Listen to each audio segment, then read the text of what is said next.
Hey Trinity family, Dr. Anthony here. We have another version of Table Talk, and I am with a couple of our academic elites here, Grant and Tori, and so glad that they were able to join us, and we're gonna just kind of interact a little bit and learn a little bit about their stories. So Grant, let me start with you. Tell me how long you've been here at Trinity and kind of what you've been involved with in your academic journey here at Trinity. Yeah, so I've been here at Trinity since 7th grade. Throughout my high school career, I've been involved in many clubs and sports. Specifically for sports, I did archery for 3 years. I've done cross country, I've done track. And then as far as clubs go, I have participated in student council, beta club, our math club that we started this year, and I'm NHS president. So you started a math club, which Nick Andrews started a math club, and we helped him. And you helped him, which meant you wanted to get together and talk about math. Yes. Yeah, very interesting. There's probably at least 3 people in the state of Georgia that wanted to be a part of that, right? Wow. We keep driving them in. There's free pizza. Oh, free pizza and math. That's great. I just showing a little bit about how well I did in math in high school by my disinterest in it. But I'm so proud of you guys for being. So, Tori, you've been here for how long now? Since freshman year, so 4. So the big question is, do we have enough time to go through all the stuff you've been involved with here at Trinity? No, Give us an idea of some of the things, the highlights. Give us the highlight version. So I have a baking business, so I used to sell cupcakes and make them for all the teachers. I did a ton of performing arts stuff. I did a lot of arts with Miss Simonton, a lot of choir, a lot of speech and debate. I started the team this year with Yakeley, which was super fun. I just have a penchant for seeing something I want to do and just going for it full force and trying to start up a club and drag a lot of people into it. Yeah. So you're a gatherer. I am. I enjoy doing a ton of different things, and then I just move on to the next one and totally just find, like my older brother started the robotics team when he was here, and I used to help with that when I was in like elementary and middle school just because I enjoyed being around it. So there's a lot of like little individual things I do, but I've probably wasn't as committed individually to each of them as he has been to his. So, Tori, I would say you had me at hello, which means you had me at cupcakes, right? So I understand cupcake clubs totally. I don't know about the math thing, but I like that idea. So you found out the Valedictorian grant. Tell me about that a little bit. Like, when did you find out you were like in the running for being one of the top students here at Trinity in your class? Yeah, so going into high school, I knew that I wanted to take all of the harder classes just because what I enjoyed doing. But I officially found out like around beginning or end of sophomore year, and around that time is when I decided to make the commitment to stay in all of the AP classes, because there's some classes that I are not necessarily as much of a fan of, although retrospectively I believe that any of those classes has contributed to who I've become very significantly. But after that point in sophomore year is when I really decided to start working at it, and then over this last summer is when I spent 80 hours a week over the summer working on classes to be able to achieve that goal. Yeah, I worked on getting my doctorate a couple years ago and never spent 80 hours a week, so that's pretty amazing. So tell me about, Tori, you said you started your sophomore year, started to realize, oh, wait a second, I've got a chance to compete a little bit. And you've got, even though you're a gatherer, you've got a little competitive edge on the inside of you, don't you? Well, when it came out sophomore year, we figured out like how many classes we were taking and what people were planning to take junior year, and we were like, oh, okay, we're first and second, this is cool. And then he was like, that's great, I want to be first. And he was talking through all these classes, and he's like, we can do this and we can do this, and it's just to really assure. And I was like, I choose social life. So I really admire how you've been so like persevering and hardworking and like really gone for this, and I think that's incredible. And I wanted to hang out over the summer. I did. So, but I think that's a good question, because we all have different personalities, and how do you, just as a student, what would you say to other students and families? is it hard to navigate a social life? And it's your senior year. You want to have a good time in high school. So how do you navigate academics with social life and other clubs and activities? Well, if you're him, you choose academics. But I'm teasing. I mean, it's very helpful. We're surrounded by a group of friends that's very supportive and also in a lot of the higher classes. So often when you want to hang out with them, you just say, hey, we're going to study physics. And then you do. You get together and you study physics, and it's on and off. About a third of the time. About a third of this, and it works out, because if you got together to just hang out, you wouldn't have time to do your homework. It wouldn't work out. But you spend a third of it, and there's like an indoor gym, and you're just hitting bench maxes while trying to figure out calculus. It works out. It does. Yeah. But it's it's very helpful to have people, like-minded people. Like I don't think I could be where I'm at if I were constantly being pulled between, come hang out with us, don't do homework, don't I don't think I'd be able to be where I'm at. So if you're trying to choose between, I would say don't choose between, just find people that are headed toward the same thing as you, and you'll become what you surround yourself with. Yeah. I love the idea of identifying a community where you can really pursue your goals collectively. That's really cool. Yeah.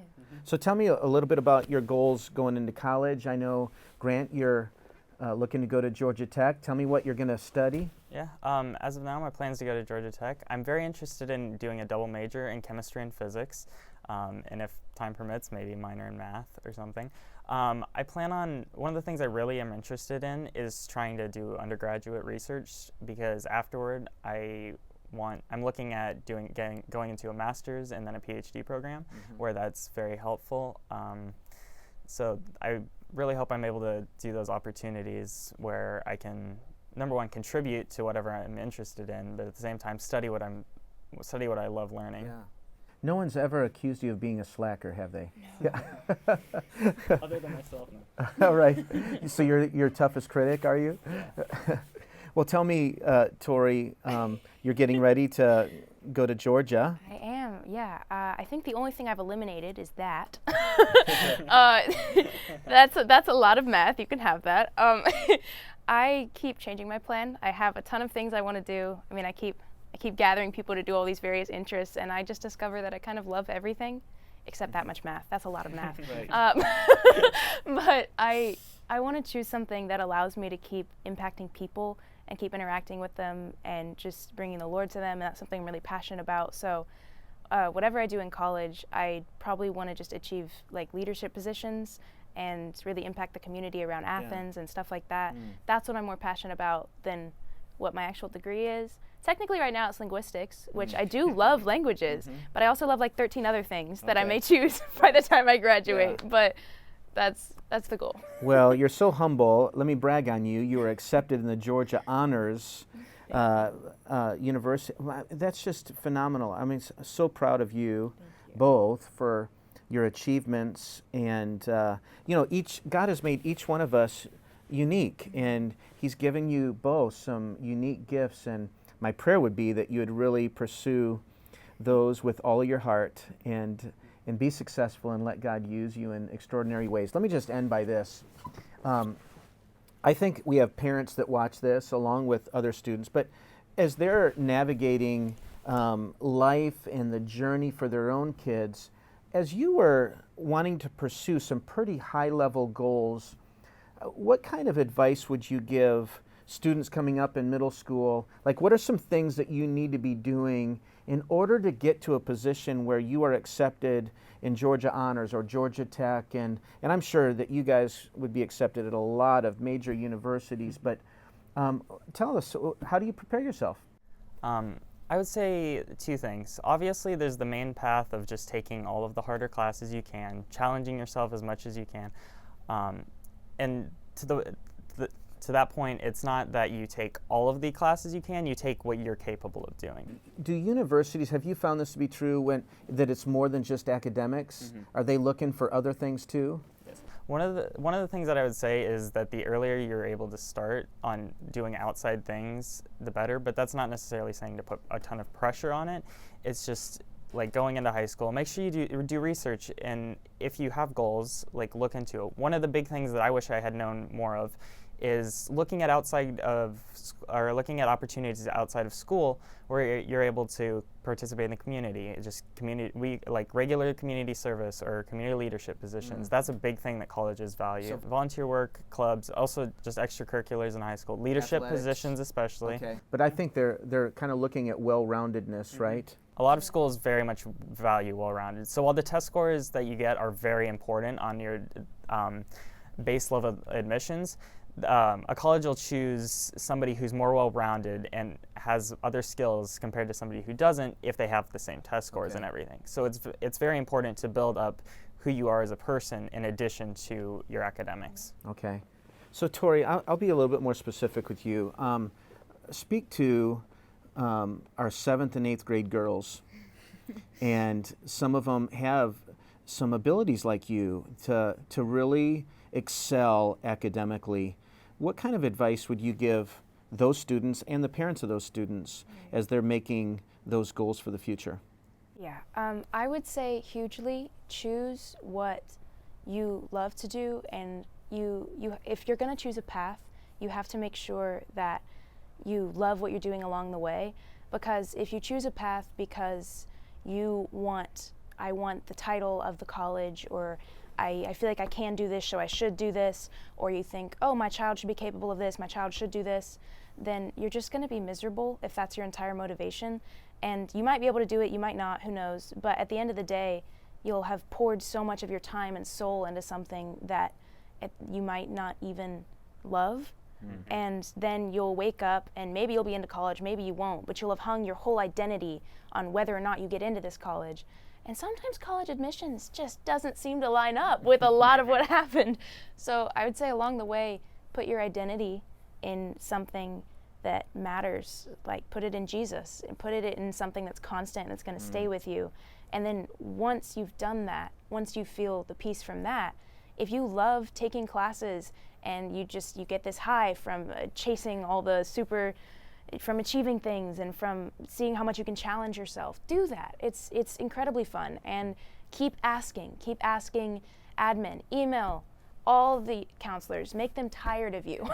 Ask them what you can do and how far you can get, and is there more you can do, and are you sure that is the most I can do? And the answer is probably no. There's probably more you can do. But if you're going to do that, make sure it's what you actually love and what you're actually going for. And understand that if at some point you decide, actually, it stresses me out to do this much. I'd rather scale it back. I'd rather do a little less.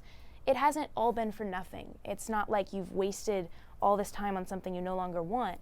It's just like you enjoyed challenging yourself, you enjoyed doing that, and now you're going to go enjoy doing something else. And all of it can matter and help and impact your life in a positive way, rather than if you just chase something or force your child to chase something that they don't want to do. It's not going to help anybody. And even if they do end up at this perfect college, it might not be their perfect college that they want. And at the end of the day, we all do what we can to the glory of God, to the best of our ability, and it doesn't need to look the same for me as it does for him. I hope it doesn't.